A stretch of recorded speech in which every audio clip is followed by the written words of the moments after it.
Oh my gosh, grabe. Ang lapit na pala ng finals. Ang dami ko pang mga paper na kailangan tapusin. Ay, kailangan ko na talagang magmadali.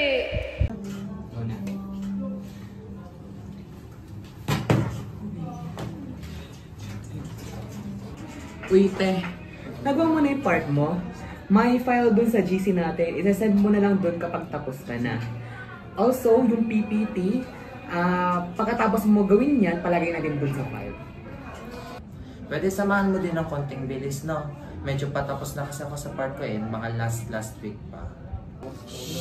Teka lang ha. Isa-isa lang. May nakasiyo ka lang. Sasampal ko na tong laptop ko sa inyo. Alam niyo, what if tulungan niyo na lang ako? Sige. Sige na. Ganyan dapat.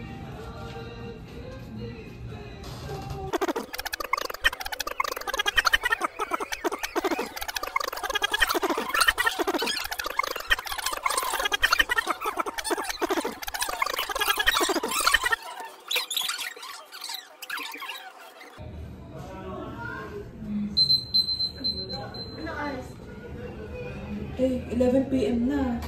May pupuntahan pa ata kayo. Sige, una lang kami. Punta kami sa Bellevue na yun. Go lang. Chat na lang sa GC kapag may kailangan ka sa amin. Bilisan na lang din namin para makabalik kami dito. Sige mga be. Dito muna ako. Promise na tapos ko na kayo. Alis na kami. Alis na kami. Bye. Ingat sila sa inyo.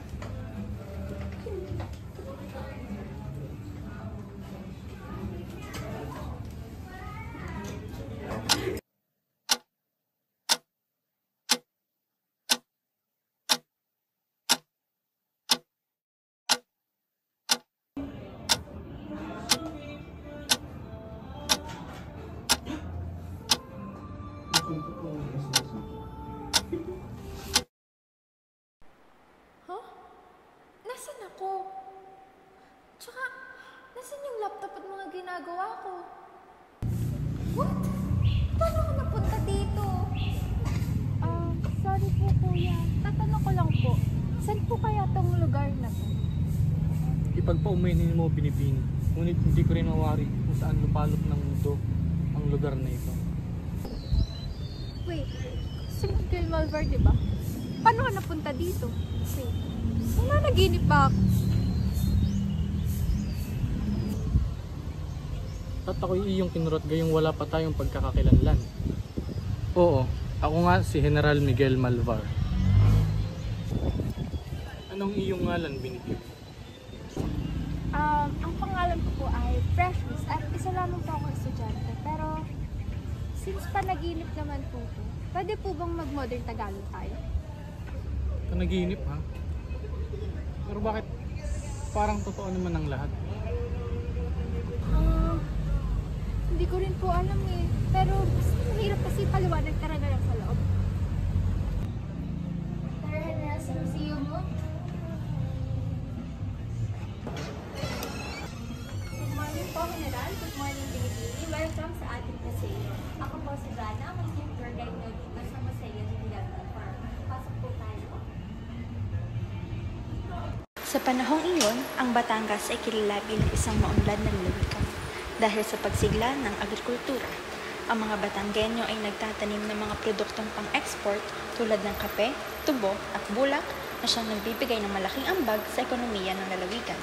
Ngunit, higit sa kabuhayan, makikita rin sa panahong ito ang kultura at panitikan ng mga Batanggenyo na nagpapakita ng kanilang mga pagpapahalaga at pagkakakilanlan.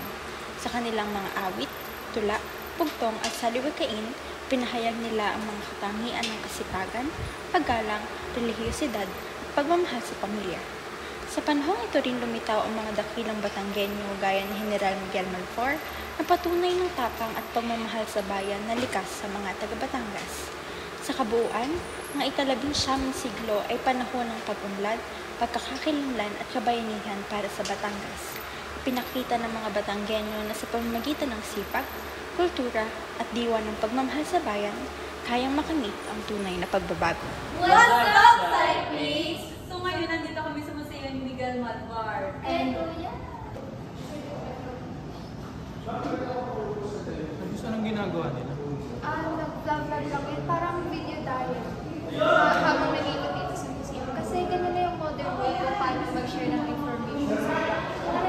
kami ng part ng museum.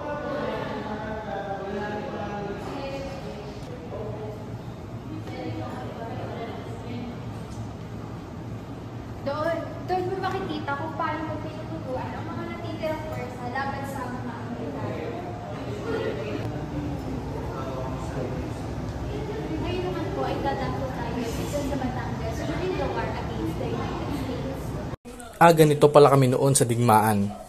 Parang bago sa akin kahit sarili ko ito. Noong 1899, sumiklab ang digmaan laban sa mga Amerikano at ang Batangas ang naging sentro ng pakikipaglaban. Ginamit namin ang mga kabundukan, ilog at mga kalsada para sa guerrilla warfare. Kahit humina na ang aming pwersa sa sunod-sunod na labanan. Nakikita ko ang mga mukha ng aking mga kasama. Sa bawat litrato, ang determinasyon at sakripisyo nila, hindi namin iniwan ang isa't isa. Gumamit ang mga Amerikano ng counterinsurgency, paghihiwalay sa mga lugar ng guerrilla, pagtatayo ng zones of protection para sa mga sibilyan, kontrol sa pagkain at supply, at pagpapadala ng mga tropa para limitahan ang aming galaw. Maraming bukirin ang nasira, maraming pamilya ang nagdusa, at marami sa aking mga kababayan ang naipit sa digmaan. Kahit nahuli na si Aguinaldo noong Marso 1901, nanatili kaming matatag. Sa bawat laban, ramdam ko ang bigat ng responsibilidad sa aking mga kamay. Hindi ito simpleng digmaan. Ito ay laban para sa mga kalayaan at dignidad ng mga Batanggenyo. Hanggang sa huli, napilitan akong sumuko noong Abril 16, 1902 dahil sa hirap ng aking mga kababayan. Pero ang Batangas ay nanatiling simbolo ng tibay, sakripisyo, at hindi matitinag na kalooban ng mga tao. Oo, bawat hakbang namin noon ay puno ng panganib, pero bawat tagumpay, gaano man kaliit, ay nagbigay pag-asa. Nakikita ko sa mga larawang ito ang mukha ng aking mga kasama, ang kanilang tapang at dedikasyon. Ito ang diwa ng Batanggenyo. Maraming salamat po sa pinakilay ng internet dito sa ating museum, lalo-lalo na sa buhay ng pagkakaroon ng ngayon po, ibigyan ko rin naman sa pagkakataon ng pinakilay ng ating museum. At kung may karagdagan kayo patanong na may pang-ating Based lang dun sa mga na-research ko na kahit mayaman at naging general, ay pinipili niya pa rin na mag-stick sa family values niya. And ang pagkakaalam ko nga na bukod sa magaling siya na general, ay magsasaka din siya. Nagagawa na alagaan yung pamilya niya habang nakikipagyera sa Amerika. Wow! Talk about work, life balance. Nakakainggit nga kasi konti na lang yung mga ganitong lalaki na hindi iiwan yung pamilya kahit gaano kahirap yung sitwasyon na meron. Hay, di ko lang alam kung carry ko yung 30 na anak tapos mawawala yung dalawa. Ibang klase ka talaga, General. Ibang klase din at swerte ng asawa niya na si Paula Maloles. Okay na muna siguro tayo dito. Ayoko na munang malaman yung mga bagay na hindi pa nangyayari. Sige, ayaw mo ng spoilers. Nakalagay pa naman doon sa mga forever.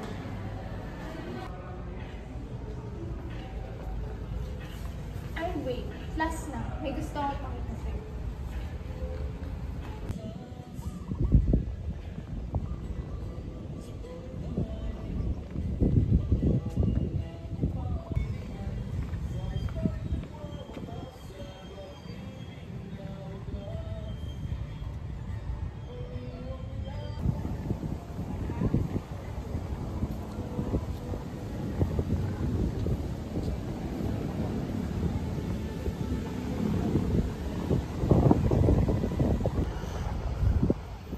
Sana pagdating ng panahon, hindi makalimutan ng mga Pilipino ang mga sakripisyo namin para sa bayan. Huwag kang mag-alala. Pinag-aaralan ka pa rin naman namin sa eskwela Tsaka, ako ba, hindi kita makakalimutan siya. Sige sabi mo Ay, wait. Para magpa-picture. Miss, okay lang po ba na magpa-picture kami sa inyo? Wala, sure. Sige, saan ba dahil? Okay lang po ba dito? 3, 2,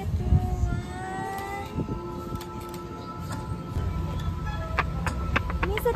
yung picture niya. Pwede patingin ako, ate.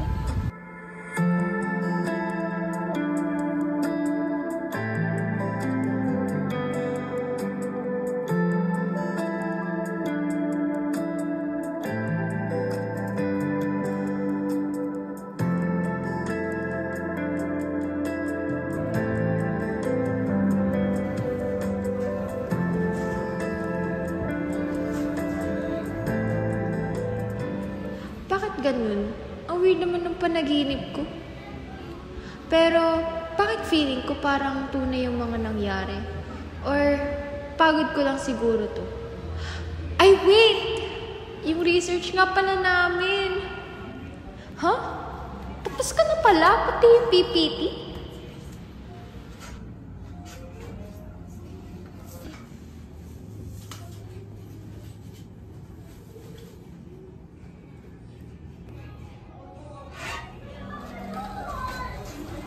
Precious, tingnan mo kasi nung nakita namin, si Steve yung walang ambago.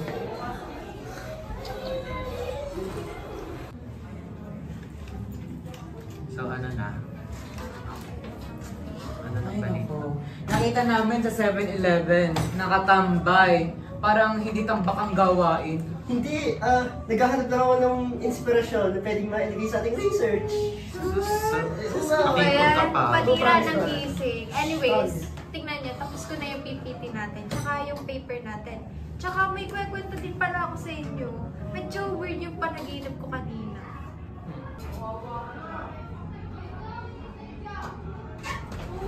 Sir, ma'am, closing na po kami. Hindi na po umalis. Thank you po.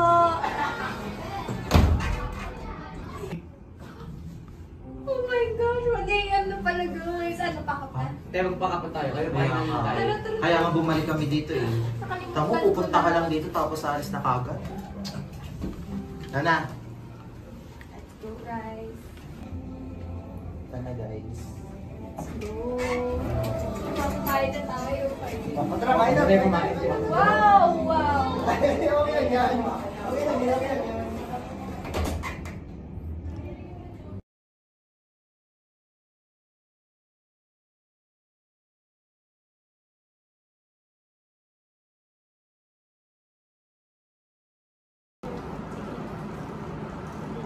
Yes.